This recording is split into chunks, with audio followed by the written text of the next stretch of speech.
So, what's up? Oh my gosh. So I'm a mom on the go, and so this morning I was getting ready to upload. I finally got in, was uploading some stuff to YouTube, and my daughter overlooking my shoulder is like, "You're on YouTube? I want to be on YouTube."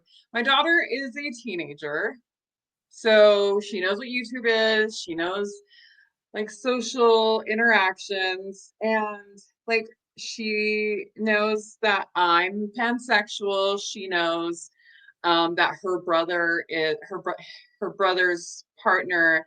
They're non-binary, and so she knows quite a bit, right? Like she's not an idiot. I guess I should say that she's not naive to the world.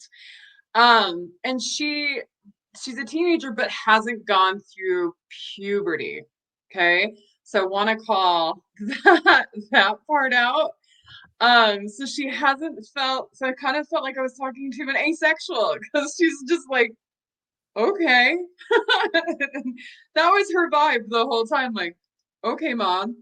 Um, but the thing that was just so kind of eye-opening for me is I've been pretty open about sexuality, sex, the Kama Sutra. I've just been really open about it because I grew up in that vanilla culture.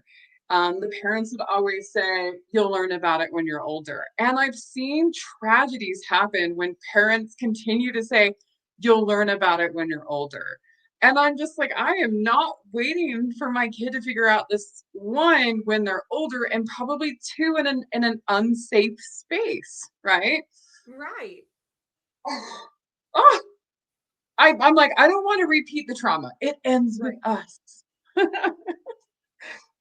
what I Generational kept. trauma.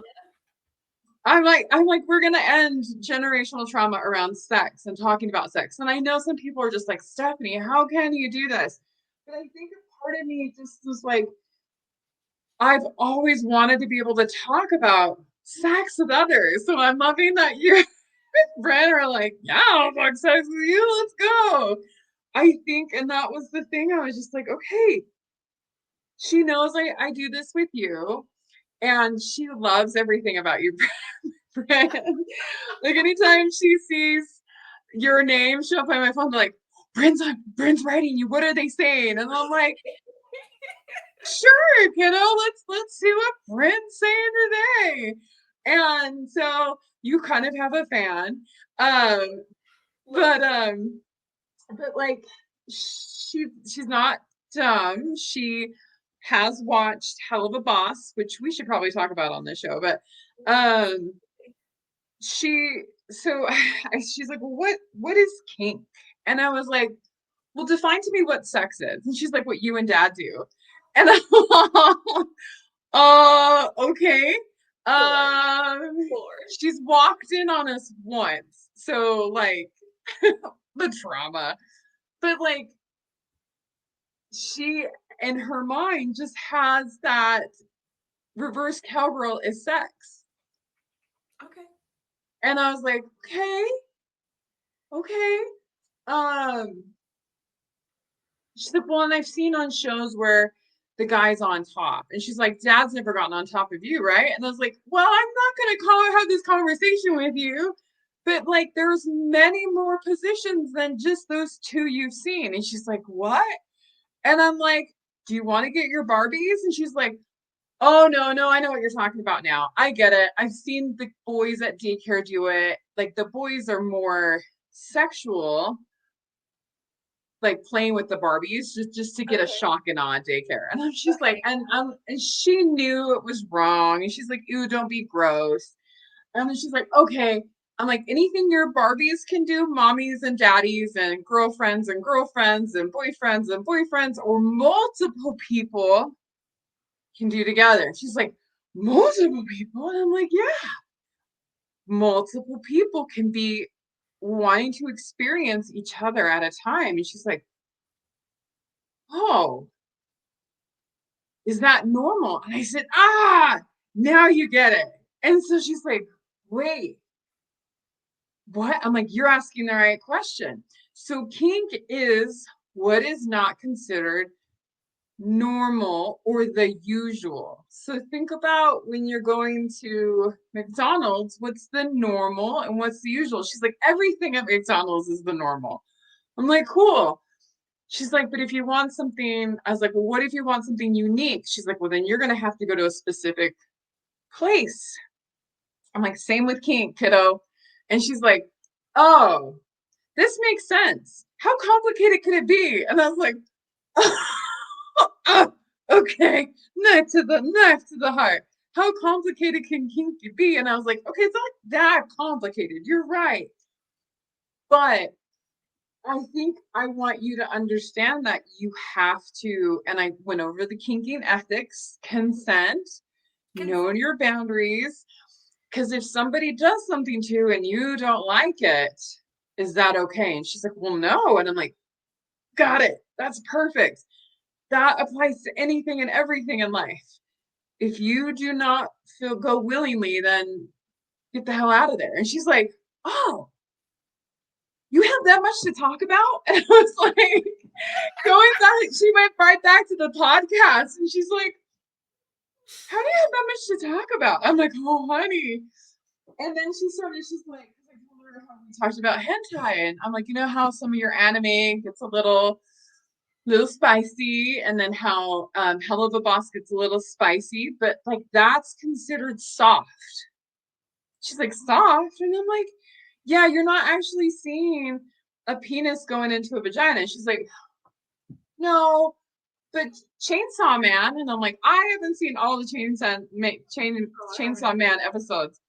I don't, you haven't either, it sounds like. But I was like, I'm pretty sure it's soft porn. It falls in that soft porn category. So therefore, you're not seeing an actual insertion. You're seeing it's like boobies jiggling, a penis wobbling around. And she's like, okay, you're right. I was like, okay, cool. So I think this is, I was like, okay, like we're walking out the door to school. And I was like, okay, so what is your takeaways? Can you talk about this at school? She's like, well, no, this is an adult conversation. So I said, perfect. And she's like, and that's funny because when we started out the conversation, I said, I want to have your consent to talk about this. I forgot that part. So let me back up. I even had kinking ethically held to myself and talking to my daughter about this because I said, we're going to talk about some stuff that you may not want to hear. You're going to go, la, la, la, la, la. You can rescind your consent at any time if you think mom's going too far. And then she did that a couple times. She's like, no, I don't want to hear about these positions. But like the thing was, it was so cute because she was like, so when the boys at school talk nasty, I know what they're talking about now, Mom. Because like some of the stuff you've mentioned, I didn't know what the boys were talking about. So I was like, I'm like, oh, that makes me so happy that I just ripped off the Band-Aid and talked to you about kink, because some boys are just, because again, they're going through puberty and she hasn't gone through puberty yet. But she's like, ew, why would they do that? I don't find that like, and I was like, okay, well, everybody has their own flavor. Some people like McDonald's and some people like a gourmet hamburger. And she's like, okay, true. Oh, okay, true. So I think keeping it simple to what you know, but also having this conversation with the kiddo, like having it ethically with them, the same way you would kink ethically. Like, do I have your consent? What's a safe word? Like, la, la, la, la, la. Dude, I don't want to hear it. Too much. Dial it back, you know? Those were a fun thing for me to be able to take a foundation of kink and apply it to having conversations about kink. So I was just like, oh my gosh, this is so cool. Just to take these ground rules of kink and apply it into educating my teenager about that. But also having it be a welcoming space for my teenager too, instead of going to maybe a dominant person in a relationship she may or may not get into. That's just like, you don't know, I know. I've been doing this for a while, you know, like I don't want her to be taken advantage of. And I've had my other kids, they've been taken advantage of because they didn't know what was happening and the relationship was not healthy and not okay. Mhm. So I really want to stress that, like, even having tough conversations, you should still do it ethically. Like, do I have your consent? Do I have a safe word? What's your limit? And so I think just those moments really just help. So thanks to the podcast. Thanks to you, Bryn. And thanks for coming to my TED Talk. Absolutely. Also, I think a great call out here is there are age appropriate ways to have these conversations. Absolutely age appropriate ways to talk about consent. Absolutely age appropriate ways to talk about sex and making sure that your child has enough information to protect themselves. Like, period, point blank, period. So fantastic, warm, fuzzy feelings, 10 out of 10. Thank you for sharing. Yeah, no, I just appreciate you creating this show and this podcast to allow that opportunity. Well, I think this is a little shorty little treat for y'all. Thanks for watching.